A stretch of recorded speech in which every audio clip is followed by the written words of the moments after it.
Hello everyone. So in this video, I am going to tell you about the three most important websites to consider when you're applying for licensing exams in Canada. The first website we talked about last video was MCC.ca, where you can get all the information required for examinations like QE1, NAC OSCE, everything.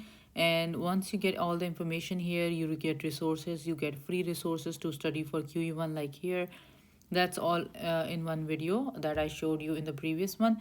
Now, next important website is physician's account. So let's say this is the physician's account that you will open up. And once you open this account, here you will click create an account. And once you create an account, you will agree to the terms and conditions. Have you applied or taken an MCC examination? Let's say no. Then you will go, have you paid the submitted medical credential source verification? No. And have you submitted an identity document? No. Then you will start to create an account, and here you will put all your information, your last name, date of birth, country, and then it will lead you to create an account where you will upload your degree and your passport to help you book an QE1 exam as well as NAC OSCE. So portal physician apply is the one where you will book QE1 and NAC OSCE exam. MCC website is for resources, MCC objectives to study for MCC QE1 website. The free resources available and the preparatory exams like MCC test are available on this website. Now moving forward, once you're done with your exams, this is the CaRMS website. That's usually where once you're done with your QE1 exams and NAC OSCE exams, if you're applying for residency training. So this is the whole timeline, and this is the entire website where you are looking for the residency training, where you start applying for residency training. So on this website, if you go onto the timeline, so now I will tell you how you have to book your exam, or like what do you have to consider while booking an exam. So let's see the timeline. So this page shows us the timeline for 2025.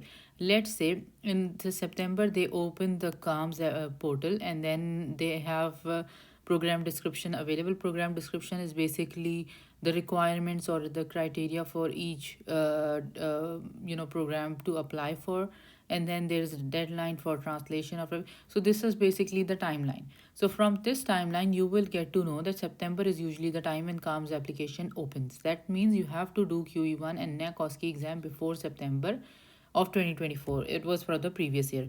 Let's go and see the future matches. So future matches, they have 2026 timeline as well. So all those people who are taking exams now like QE1 and NAC OSCE, they go for they're eligible for this timeline, not the previous one. So now in next year, this year, basically this year, September 2025, it will open on 10th. And then on 6th of October, you should be ready with your references. Time translation requires for references. This is not usually required for the ones who have their references in English, but this is for those who have references in other language. Then MSPR is the important document as well. Translation request for MSPR. So this is basically a timeline. So what is your goal is that if you're gonna apply for CaRMS application in the 2025, you need to be ready with your QE1 and NAC scores by September. If you take NAC OSCE in September, you still will be eligible to apply for CaRMS application if you pass the exam and if you have taken the QE1 already. So this is for one who have applied for, who's wishing to apply for CaRMS next year, this year, 2025. So this is the entire timeline. Just go through the timeline and you know that by September you need to have both QE1 and NAC OSCE exams. On this website, you see the program description. So generally, for your idea, it's good to go and see, let's say, whichever specialty you are interested in. Let's say anesthesiology. This is the entire table, which is the most important table, I would say, for IMGs, because in this table, you will have an idea. CMG is a Canadian medical graduate. Regular stream is also not for IMGs. IMG is a specific stream that is available for international medical graduate, as well as competitive stream is also something that is that IMGs are eligible to apply. CMG stream is not for IMGs. Nova Scotian IMG stream is for people who are specifically living in Nova Scotia. They have 10 seats for family medicine. New Brunswicker stream has 1 seats for IMG.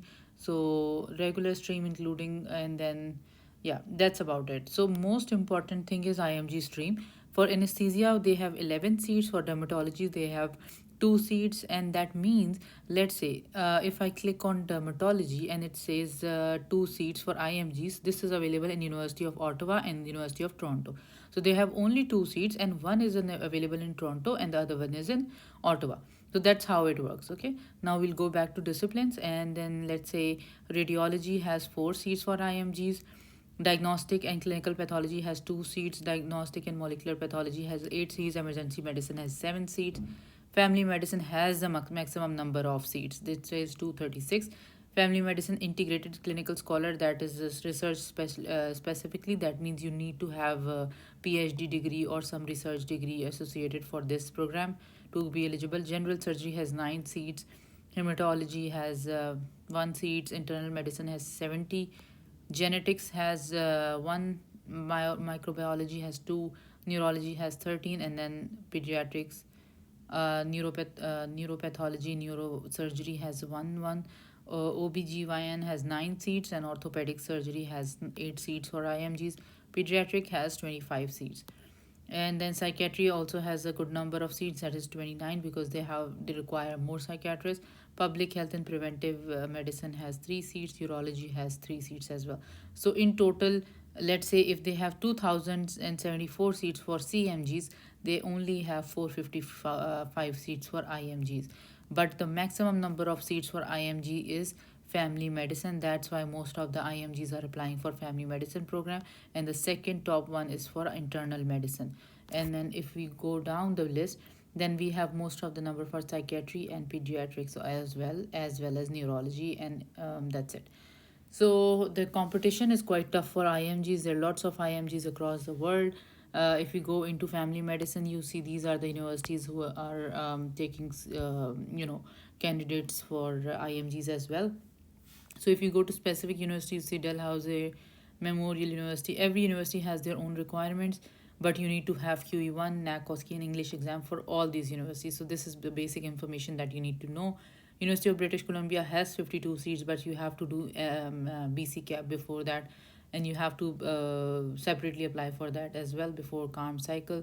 So there are lots of information for you to know, but the most important thing is to get done with QE1 and NAC OSCE in the first priority, and then get into the universities. Let's say University of Ottawa, Queen's University, NOSM, University of Toronto, TMU is a new program. They have 17 seats, which is a good number of seats. This is also in GTA. McMaster, these all universities have actually one interview, and these are all included in Ontario. So you really have to have a good score for QE1 to be able to apply for universities in Ontario. University of Manitoba basically has 24 seats, which is also one of the IMG friendly province. Alberta has 10 seats. Calgary has 16 seats. So if you see, there's quite a number of seats available for IMGs, but and there's no seats for IMGs in Saskatchewan. Instead, they take CMG stream as well as comparative stream, which they take around 46 candidates through that. So this is the entire situation of why the Canadian residency system is difficult, because the number of seats available is quite less as compared to the candidates applying. So this is the total number of seats available for IMGs, irrespective of whichever the specialty is. Maximum number is available on family medicine and internal medicine. So I wish you all guys good luck. So start your journey from this website with MCC.ca.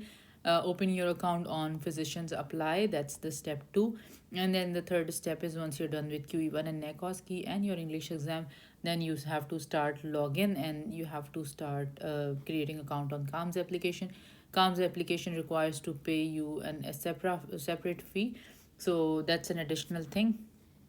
And moving forward, once you have completed all your exams, once you have done everything, make sure by September you should be ready with your English exam as well as your educational exams. That is the Casper test, and then the FM Pro C is an additional exam that you have to take. So I'm all with you all in this journey. So if you guys have specific questions, this is just an overview to give you an idea about which websites you need to go through. If you guys have a specific question, you can comment down below and ask me. I'll try to answer all your questions. Just wanted to make sure that we know a little bit of these websites. So hope you like this video. Please do subscribe to this channel and let me know if you guys have any specific question. We'll continue with Toronto notes in the upcoming videos. Thank you.